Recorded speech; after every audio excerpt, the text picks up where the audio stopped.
How not to appear as stupid as you do. A guide for feminists.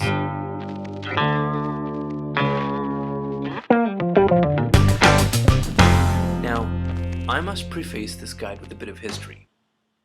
I did not begin to self-identify as a men's human rights activist with the overt intention of attacking our culture's popular gender ideology.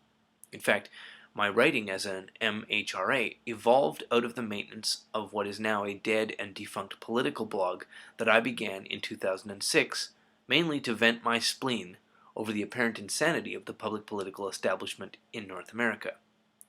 What mainstream politicians were saying and what they were doing was then, and remains now, so sharply inconsistent that I began looking for alternative motivations for the apparent insanity. In fact, although I was not any kind of feminist, I regarded feminism as simply an ideology that I wasn't interested in. However, after I began writing about human rights issues impacting men, I met feminism's activist face, and that was enlightening.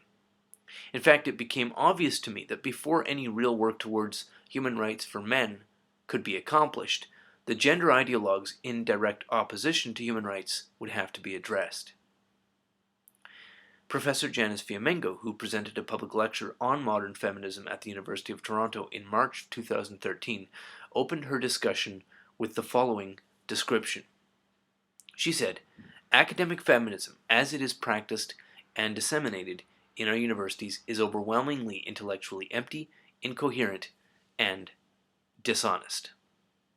Now, I would call Fiamengo's comment a good start, but not sufficient. Modern feminism is intellectually empty, incoherent, dishonest. It's also violent, hateful, and morally bankrupt. It is a sick and an authoritarian cult of hatred and violence and of sanctified victimhood.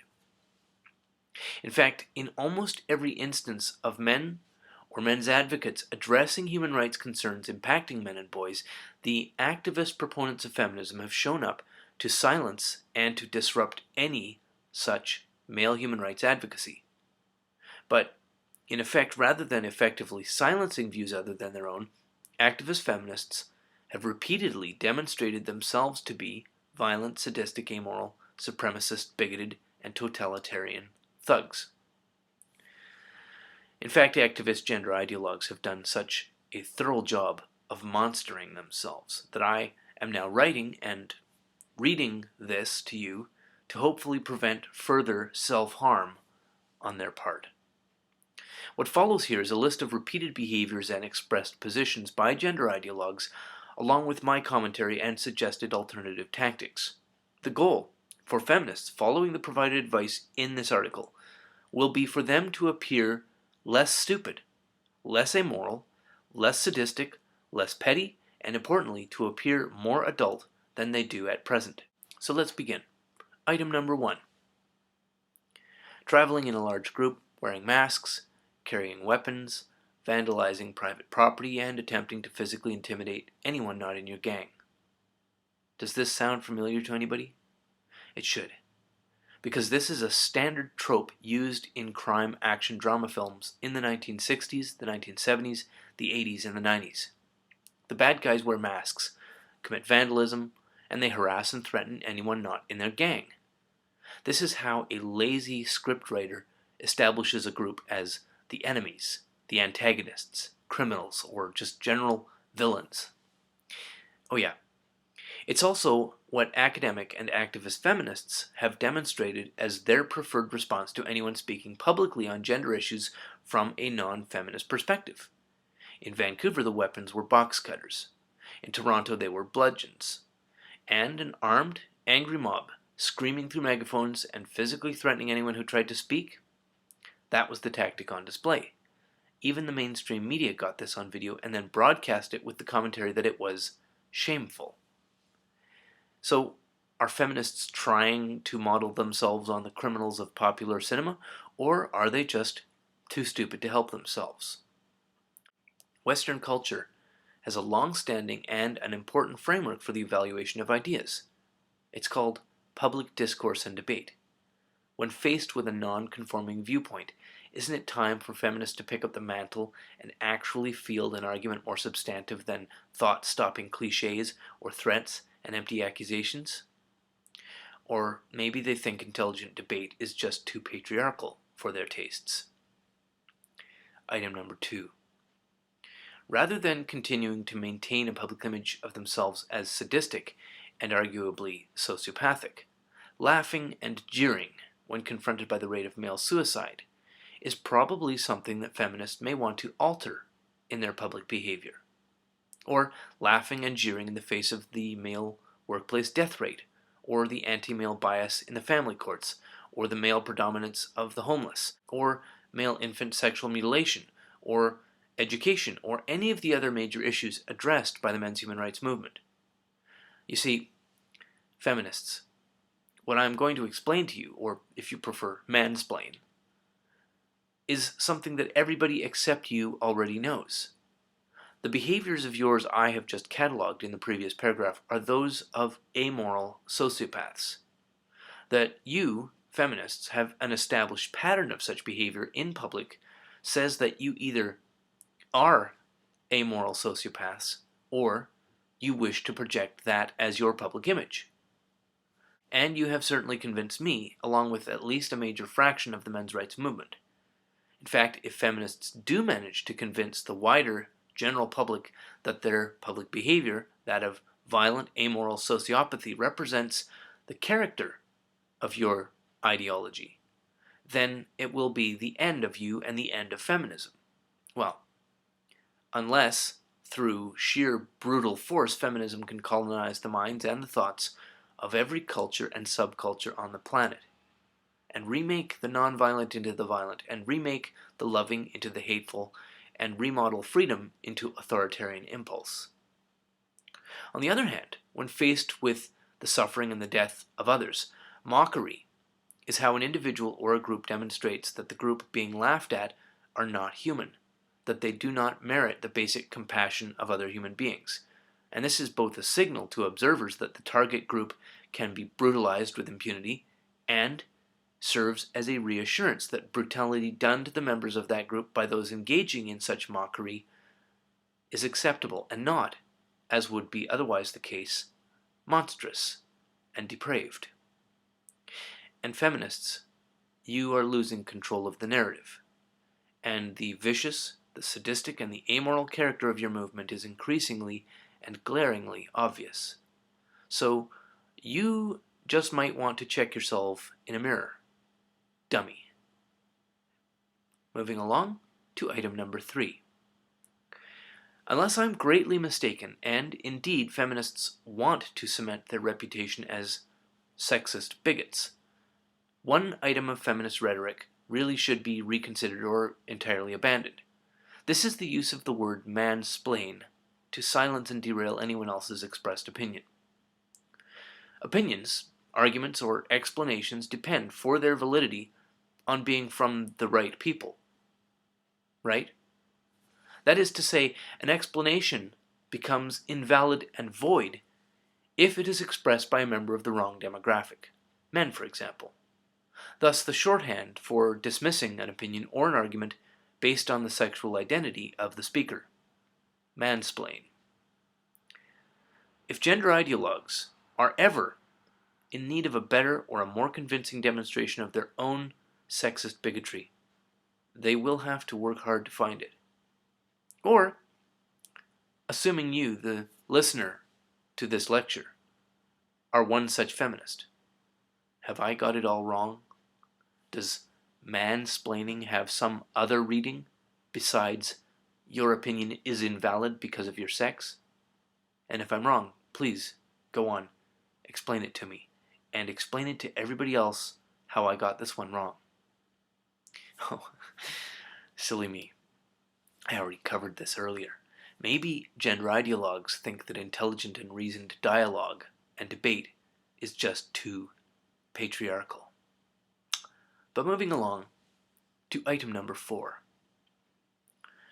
One practice I would recommend gender ideologues discontinue is that of minimizing, excusing, and making light of the harm done to male infants in routine infant male genital mutilation.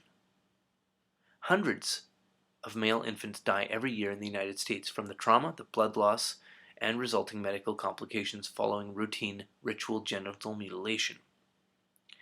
Apologists for the sexual mutilation of infants have no problem correctly identifying the mutilation of female infants as mutilation. But when the victims are male, the much more acceptable, sanitized, and politically palatable term circumcision is used to disguise the fact that the word describes mutilating a newborn infant. Compounding this monstrosity, the harvested stem cells from those mutilated children are used, among other places, to produce better and more effective wrinkle cream for postmenopausal members of the leisure caste. In a feminist culture, mutilating your own children is only objectionable when those infants are girls, apparently. But to those feminists still excusing and minimizing this savage brutalization of newborns, for those who can see clearly past the thought-smogging influence of ideology, circumcision apologists look exactly like child-mutilating monsters. And moving along to item number 5. In order to alter the now well-established public perception of gender ideologues that they are depraved, willful, and hateful bigots, they might want to discontinue their use of the word rape to refer exclusively to the female victims of that crime. Men can stop rape, teach men to not rape, rape culture are just a few iterations of the boringly predictable repetition of rape as an item of gender ideological rhetoric. However, glaring in almost all such pronouncements is an assumption that rape is a crime in which one sex are the perpetrators and the other sex are the victims. This is the narrative, and it's false. Does the rape of feminist rhetoric include the sexual abuse of children by their female caretakers and teachers? Does it include the institutional and the systematic support of rape in prison? When feminists talk about rape culture, are they ever referring to boys being victims? Of course not. Because rape, in the reality of gender ideologues, is only vaguely connected to actual criminal victimization.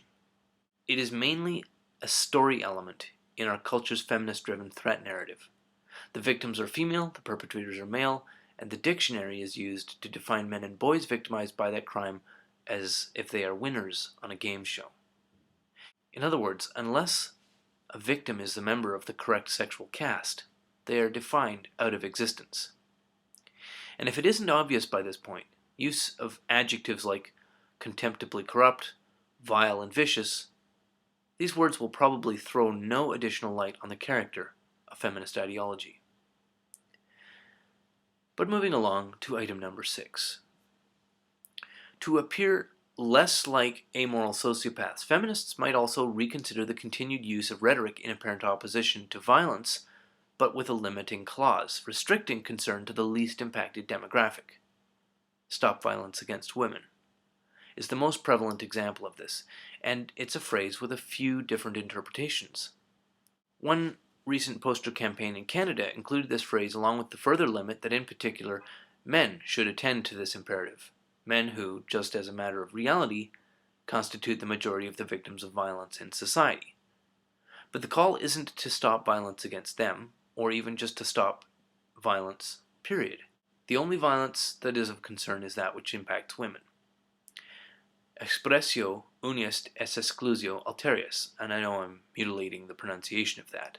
It's a Latin phrase which means the expression of one thing is the exclusion of others.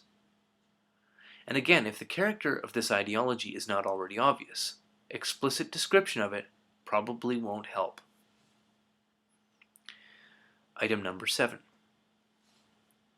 Avoid the continued practice and reliance on censorship. It is the signature move of fascists.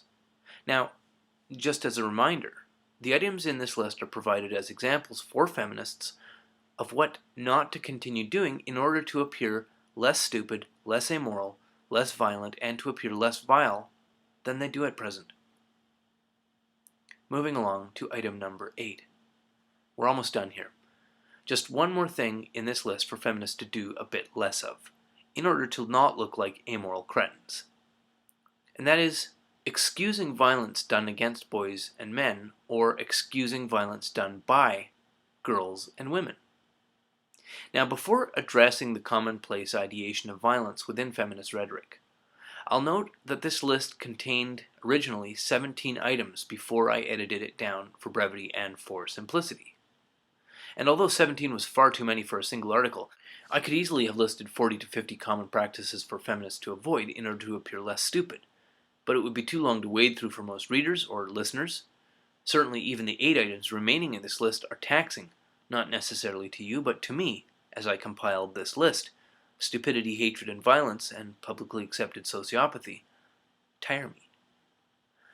But returning to the violence. The problem with excusing violence done to boys and men, in the same public ethic where violence targeting women is condemned, is that the character of violence in a culture doesn't change based on whose bodies and minds are brutalized. While which demographic takes a beating certainly matters in very direct terms to the members of that brutalized demographic. But everybody else is also submerged in a culture of violence. So if we are to pretend violence against only one group is forbidden, then we are all excusing and promoting the continuation of violence against everybody. And violence against women? Jesus fuck. How fucking stupid do we all pretend we are?